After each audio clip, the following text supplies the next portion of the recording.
ఒక నిరంకుశ పాలన, ఒక ప్రజా వ్యతిరేక పాలన ప్రారంభమై ఏడాది కావస్తున్న సందర్భంలో ఇచ్చినటువంటి హామీలు ఏవైతే ఉన్నాయో, ఎన్నికల ముందు చెప్పినటువంటి మాటలు ఏవైతే ఉన్నాయో, ఈ హామీలను, ఈ మాటలను ఓటు వేయించుకోవడానికి చెప్పిన ప్రతి అష్యూరెన్స్ కూడా అమలు చేయాలి అని మొదటి నుంచి వైఎస్ఆర్ కాంగ్రెస్ పార్టీ డిమాండ్ చేస్తూనే ఉన్నది.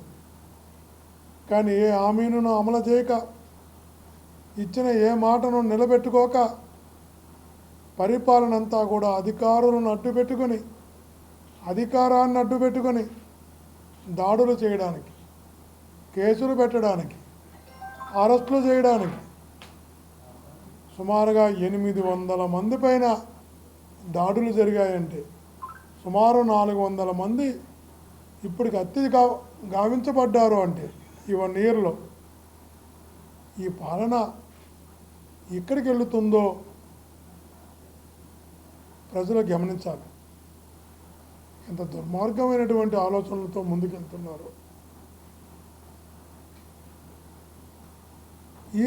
ఇట్లా ప్రజలకు జరుగుతున్నటువంటి, ప్రజలపై జరుగుతున్నటువంటి ఈ దాడులు, ప్రజలకు చేస్తున్నటువంటి ఈ వంచన, ఆమెను మాటను నిలబెట్టుకోక చేస్తున్నటువంటి ఈ పాలనకు వ్యతిరేకంగా మొత్తంగా నమ్మించి ఓటేయించుకొని నమ్మక ద్రోహం చేసి ప్రజలను వంచి ప్రజలకు వెన్నుపోటు పొడిచినందుకు వెన్నుపోటు దినంగా ప్రకటిస్తూ ప్రజలతో కలిసి 4వ తారీఖు 175 నియోజకవర్గాలలోనూ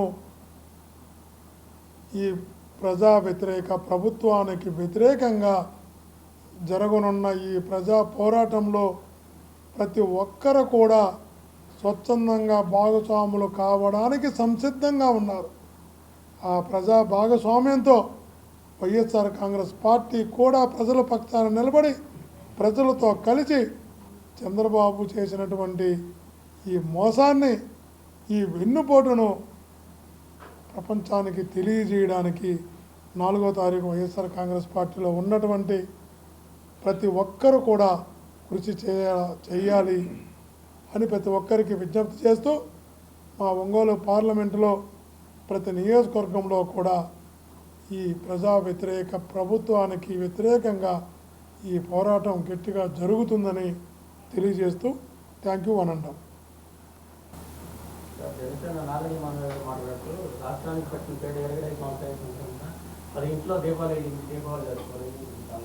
చూడమని చెప్పండి, దీపాలు ఎంతమంది వెలిగిస్తారో, జనాలు రోడ్డు మీదకి వచ్చి పోరాటం ఎంతమంది చేస్తారో రేపు చూస్తే మీకే అర్థమవుతుంది కదా. మీరు చేసే రోజే పవన్ కళ్యాణ్ పిలుపునిచ్చాడు, సంక్రాంతి, దీపావళి, కలబస్కోట కూడా మొత్తం చేయాలని చెప్పండి. అదే రోజు అదే ఖచ్చితంగా దీపాలు, టపాసులు ఈ సంవత్సరాలు చేసినటువంటి ఈ మోసానికి వ్యతిరేకంగా కూడా ప్రజలు తెలుస్తుంది కదా. ప్రజలు రోడ్డుపైకి వచ్చి ఈ ప్రభుత్వానికి వ్యతిరేకంగా ఎంతమంది పోరాటం చేస్తారో, ఎంతమంది దీపాలు వెలిగిస్తారో మీరే సాక్ష్యం.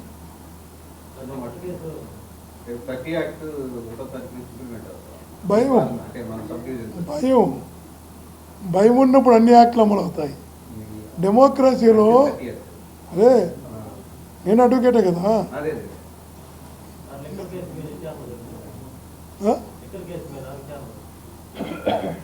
తప్పుడు కేసుల మంది విచారణ జరుగుతుందని చెప్పబ్బా. మాకు లిక్కర్ కేసు అని ఎందుకు, తప్పుడు కేసుల మంది విచారణ జరుగుతుందని భావించండి. నిజం కాబట్టి 30 యాక్ట్ ఎందుకమ్మా? ఇప్పుడు 30 యాక్ట్లు పెడతారు, 144 సెక్షన్లు పెడతారు. ఇప్పుడు నీకు ఎప్పుడైనా కూడా భయం అనేది వచ్చినప్పుడు, ప్రజలు రోడ్డు మీదకి వస్తారు అనేటువంటి ఒక అభద్రత వచ్చినప్పుడు అన్ని యాక్ట్లు కూడా అధికారం ఉంది కాబట్టి ప్రయోగిస్తారు. ఇవన్నీ దాటుకొని బయటికి రావడానికి ప్రజలు సంసిద్ధంగా ఉన్నారు. వైఎస్ఆర్ కాంగ్రెస్ పార్టీ పుట్టిందే పోరాటంతో. వైఎస్ఆర్ కాంగ్రెస్ పార్టీకి బాగా తెలిసిందే ఉద్యమం. కాబట్టి వీటికి అన్నిటికీ వెరిసే భయపడే పార్టీ వైఎస్ఆర్ కాంగ్రెస్ పార్టీ కాదు. వైఎస్ఆర్ కాంగ్రెస్ పార్టీ నాయకులు కాదు.